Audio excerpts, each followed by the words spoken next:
Selamat siang pemirsa, kembali lagi bersama saya Naila Fniolia dalam acara Breaking News TV membahas berita aktual dan terpercaya.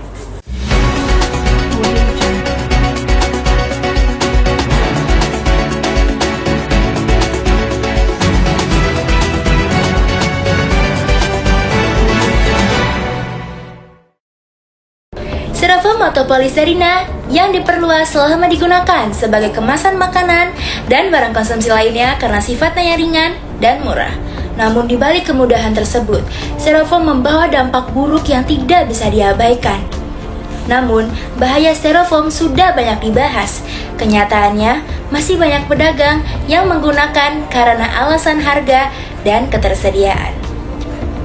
Untuk mengetahuinya lebih lanjut, kita akan terhubung dengan rekan kami Isna Afifah yang saat ini berada di lapangan bersama seorang pedagang kaki lima. Oke, silakan Isna Afifah. Oke, El, kembali lagi di sini bersama Isna Afifah. Di sini saya sudah bersama dengan penjual dengan menggunakan styrofoam. Baik, mari saja kita mulai. Halo, selamat siang, Pak. Ya. Oke, maaf dengan Bapak siapa? Tadi. Baik, Pak. Kalau boleh tahu, Bapak jualan seblak ini sudah berapa lama ya? Hampir 10 tahunan. Hampir 10 tahun. Oke, baik. Di sini saya lihat Bapak masih menggunakan styrofoam untuk wadah seblaknya. Ya. Kalau boleh tahu alasan Bapak menggunakan styrofoam ini apa? Ekonomis. Ekonomis, oke. Benar juga sih, Pak. Styrofoam ini memang lebih murah dan praktis dibanding kemasan lainnya. Tetapi sebenarnya styrofoam termasuk ke dalam jenis polimer atau biasa disebut dengan plastik. Nah, Bapak tahu nggak sih apa saja kandungan yang ada di styrofoam ini? Yang jelas plastik lah. Yang jelas plastik. Oke. Kalau begitu saya izin menjelaskan sedikit tentang styrofoam ini ya. Styrofoam ini memiliki kandungan monomer antara lain styrena, benzena yang dapat memberi sejumlah dampak negatif bagi kesehatan tubuh. Kandungan styrena dapat membuat seseorang mengalami kelelahan, gelisah, dan susah tidur. Styrena juga memengaruhi kondisi janin melalui plasenta ibu dan berpotensi mencemari ASI. Styrena bisa mengontaminasi makanan melalui berbagai cara, seperti panas makanan. Semakin tinggi suhu makanannya yang ada di dalam styrofoam, semakin menambah zat styrena berpindah ke makanan. Nah, selanjutnya di sini di dalam styrofoam juga terdapat kandungan benzena. Apakah Bapak tahu apa itu benzena atau sudah dengar tentang bahaya benzena? Belum. Kandungan benzena juga sangat berbahaya. Benzena yang masuk ke dalam tubuh akan tersimpan dalam jaringan darah. Kandungan ini tidak dapat larut dalam air, sehingga tidak bisa dikeluarkan melalui urin maupun feses dan akan menumpuk pada lemak di dalam tubuh. Hal inilah yang menyebabkan timbulnya penyakit kanker.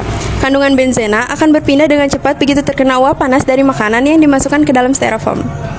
Nah, setelah mendengar penjelasan tadi, Bapak kan sudah tahu ya apa saja bahaya dari styrofoam ini. Apakah sekarang Bapak sudah mempunyai solusi untuk mengganti wadah makanan itu? Sebenarnya makanan kita itu nggak langsung ditaruh di styrofoam. Jadi makanan kita itu ada dibungkus lagi pakai plastik yang khusus untuk makanan. Jadi tidak langsung bersentuhan dengan styrofoam tersebut. Ya, meskipun begitu, kandungan yang ada di dalam styrofoam ini tuh cepat sekali berpindahnya. Walaupun Bapak sudah menggunakan plastik, jadi itu bisa mengontaminasi makanan yang ada di dalam styrofoam itu. Oke. Bapak, di sini saya punya alternatif lain seperti menggunakan rice bowl atau yang lainnya untuk mengganti styrofoam ini. Kalau begitu, terima kasih ya Pak. Bapak bisa mengganti wadah tersebut dengan wadah lain. Terima kasih Bapak. Ya, sama-sama. Oke, kembali lagi bersama saya. Di sini saya sudah bersama dengan penjual yang tidak menggunakan styrofoam. Halo Kak, selamat siang. Ya. Dengan Kakak siapa? Jangan aja ya. Oke, di sini Kakak jualan apa? Jualan dimsum. Sudah berapa lama Kakak berjualan dimsum? Sudah mulai 2 tahun lah. 2 tahun. Oke. Baik, di sini saya lihat Kakak menjual dimsum dengan menggunakan mika ya, tidak menggunakan styrofoam. Apa alasan Kakak menggunakan mika? Padahal di luar sana banyak sekali pedagang yang menggunakan styrofoam. Karena lebih bersih, lebih higienis gitu kalau pakai mika. Styrofoam itu berbahaya. Iya, benar sekali. Oke, baik.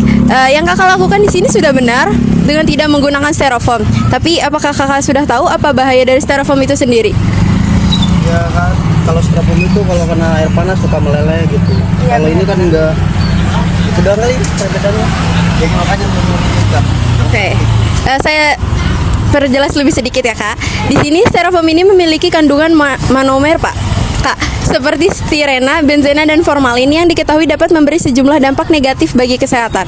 Nah, zat-zat tersebut itu bisa mengontaminasi makanan melalui berbagai cara, salah satunya melalui panas makanan. Semakin tinggi suhu makanan yang ada dalam styrofoam, semakin mudah zat stirena berpindah ke makanan. Selain itu, terdapat kandungan benzena juga yang sangat berbahaya. Benzena yang masuk ke dalam tubuh akan tersimpan dalam jaringan darah.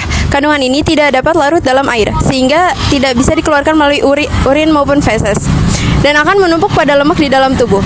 Hal inilah yang menyebabkan timbulnya penyakit kanker. Kandungan benzena akan berpindah dengan cepat begitu terkena uap panas dari makanan yang dimasukkan ke dalam styrofoam. Nah, langkah yang kakak lakukan ini sudah benar dengan tidak menggunakan styrofoam. Nah, untuk itu kakak ada saran nggak untuk pedagang lain yang masih menggunakan styrofoam hingga saat ini? Ya pakai aja kali. Gitu. Terima kasih Kak untuk waktunya. Terima kasih. Oke. Terima kasih. Sekian El, kembali ke studio. Baik, terima kasih Isna Afifah. Oke pemirsa, di daerah Kampung Gunung, rekan kami Cahyani Wijaya juga berada di lapangan bersama pedagang kaki lima. Baik, silakan Cahyani Wijaya. Baik El, kembali lagi bersama saya Cahyani Wijaya. Kali ini saya sedang bersama salah satu seorang pedagang di daerah Kampung Gunung yang masih menggunakan styrofoam untuk wadah kemasannya. Selamat malam Pak, dengan Bapak siapa? Pak Suroto, Kalau boleh saya tahu Bapak udah berapa lama jualan pecel lele ini? 13 tahun. Di sini saya lihat-lihat Bapak masih menggunakan styrofoam untuk wadah kemasannya. Kalau boleh saya tahu kenapa alasan Bapak masih menggunakan styrofoam? Karena murah, terjangkau, anak-anak bisa pembeli. Bener juga sih Pak, memang styrofoam itu sangat murah dan terjangkau harganya. Tapi Bapak tahu nggak sih kira-kira kandungan bahaya styrofoam itu untuk kesehatan kita tuh apa? Bagi saya nggak ada masalah. Saya izin menjelaskan sedikit ya Pak. Jadi styrofoam itu termasuk ke dalam polimer atau yang biasa kita sebut itu plastik. Nah, styrofoam ini memiliki kandungan monomer, yaitu stirena dan benzena. Nah, stirena dan benzena ini termasuk ke dalam kandungan yang sangat berbahaya untuk kesehatan tubuh. Terutama kan Bapak ini jualnya makanan yang panas ya. Jadi ketika makanan panas itu dimasukin ke dalam styrofoam dan styrofoam itu uapnya akan menguap terus kita makan ke dalam tubuh, itu yang bikin tubuh kita tuh jadi rentang sakit. Terutama di benzena. Benzena itu ketika masuk ke dalam tubuh dia akan mengendap di jaringan darah. Nah, benzena ini nggak bisa dilarutin ke dalam air. Jadi dia sehingga nggak bisa dikeluarkan dalam urin maupun feses. Setelah mendengar penjelasan saya tadi, kira-kira Bapak ada alternatif lain nggak untuk mengganti wadah kemasannya? Bisa Pakai apa Pak? pakai kertas nasi. Betul sekali Pak. Baik, kalau begitu terima kasih atas waktunya ya Pak. Baik pemirsa, kembali lagi bersama saya. Jadi kali ini saya sedang bersama salah satu seorang pedagang yang lebih mencintai lingkungan karena tidak menggunakan styrofoam untuk wadah kemasannya. Selamat malam Bang, dengan abang siapa? Triono Kalau boleh tahu udah berapa lama jualan ayam ini? sekitar 5 tahunan mungkin.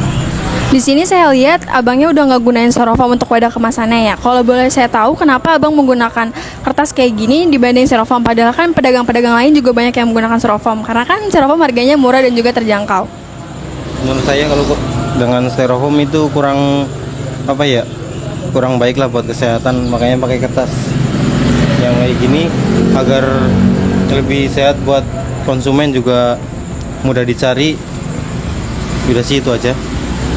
Tapi sebelumnya abang tahu nggak sih kandungan yang berbahaya dari styrofoam itu apa? Sebenarnya kurang tahu, cuman yang lihat di berita itu mengandung zat-zat kimia mungkin. Aku izin jelasin sedikit ya. Jadi di styrofoam itu termasuk polimer atau yang biasa kita sebut plastik. Nah, styrofoam ini mengandung monomer, yaitu stirena dan benzena. Jadi dua kandungan itu sangat berbahaya untuk tubuh. Buat kesehatan tuh sangat berbahaya. Bisa menimbulkan kanker.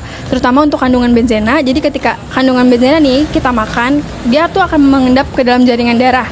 Yang kandungan benzena ini nggak bisa dikeluarkan melalui air, sehingga dia nggak bisa dikeluarkan melalui urin ataupun feses.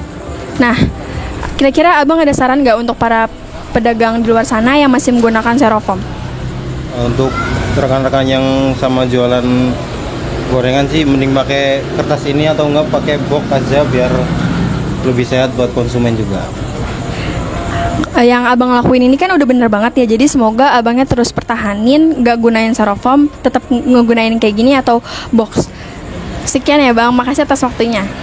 Baik, terima kasih Cahyani. Oke, permisa di daerah lainnya, yaitu Cirende, rekan kami Rafael juga berada di lapangan bersama pedagang kaki lima. Baik, silakan Rafael. Tentang bahaya penggunaan styrofoam. Boleh saya wawancara bang? Boleh bang. Nah, apa alasan abang menggunakan styrofoam? Karena para styrofoam itu harganya lebih murah. Ya. Nah, cara abang itu kurang bijak bang dalam memilih kemasan, karena di dalam styrofoam itu ada zat kimia berbahaya seperti benzena sama stirena yang dapat bermigrasi ke dalam makanan paparan berulang terhadap zat kimia tersebut. Jadi dapat menimbulkan resiko kesehatan seperti kanker. Selain itu, styrofoam juga memiliki sifat yang sulit terurai dan bisa mencemari tanah dan air. Sampahnya juga bisa berbahaya bagi hewan, terutama di laut. Nah, solusinya nih buat abang. Kita tuh beralih ke kemasan yang food grade, yang lebih ramah lingkungan gitu. Terus pakai itu ada yang bisa meleleh satu kali, yang nggak membahayakan, namun paparannya berulang dapat menimbulkan resiko kesehatan. Oke bang, boleh saya wawancara sedikit? Apa alasan ibu nggak pakai styrofoam? Juga bang, saya menggunakan kertas untuk kemasan masih saya. Ya, cara ibu itu sudah baik dalam memilih kemasan, karena sebenarnya styrofoam itu mempunyai dampak yang besar. Styrofoam itu mengandung bahan kimia, stirena yang bisa larut dalam makanan panas. Jika digunakan terus-menerus akan beresiko bagi kesehatan seperti gangguan hormon dan memicu terjadinya kanker. Styrofoam itu juga memiliki sifat yang sulit terurai dan bisa mencemari tanah dan air. Sampahnya juga bisa berbahaya bagi hewan, terutama di laut. Nah, solusinya tahanin kemasan yang ibu pakai saat ini secara langsung ibu sudah masuk dalam aktif stok penggunaan styrofoam. Baik, terima kasih Rafael. Oke permisa, daerah terakhir rekan kami Awang Gubawan juga berada di lapangan bersama pedagang kaki lima. Silakan Awang. Bolehkah kami wawancara bapak? Boleh, silakan. Sebelumnya perkenalkan dulu nama bapak siapa? Nama saya Brian, Sudah berapa lama jualan ini? kurang lebih 1 tahun. Tahun. Alasan bapak menggunakan styrofoam apa? Harganya lebih terjangkau. Harganya lebih Iya. terjangkau. Terus apakah bapak tahu bahayanya penggunaan styrofoam? Tidak tahu. Bahayanya menggunakan styrofoam yaitu di dalam styrofoam itu ada zat kimia berbahaya seperti benzena dan stirena yang dapat bermigrasi ke dalam makanan. Paparan berulang-ulang terhadap zat kimia tersebut dapat menimbulkan risiko kesehatan seperti kanker. Selain itu, styrofoam juga memiliki sifat yang sulit terurai dan bisa mencemari tanah dan air. Sampahnya juga bisa berbahaya bagi hewan, terutama di laut. Solusi dari kami, sebaiknya kita beralih ke kemasan yang food grade dan lebih ramah lingkungan. Memakan isi wadah busa yang meleleh satu kali tidak akan membahayakan, namun paparan berulang dapat menimbulkan risiko kesehatan. Sekian, terima kasih. Terima kasih ya Pak. Sama-sama. Walaupun masih banyak pedagang kaki lima di luar sana yang menggunakan styrofoam, namun ada juga yang beralih menggunakan kemasan lainnya. Marilah kita sama-sama beralih ke kemasan yang lebih higienis dan tidak membahayakan tubuh ataupun lingkungan. Informasi tadi menutup jumpa kita pada hari ini. Saya Naila Afnia Aulia, pamit undur diri dan sampai jumpa.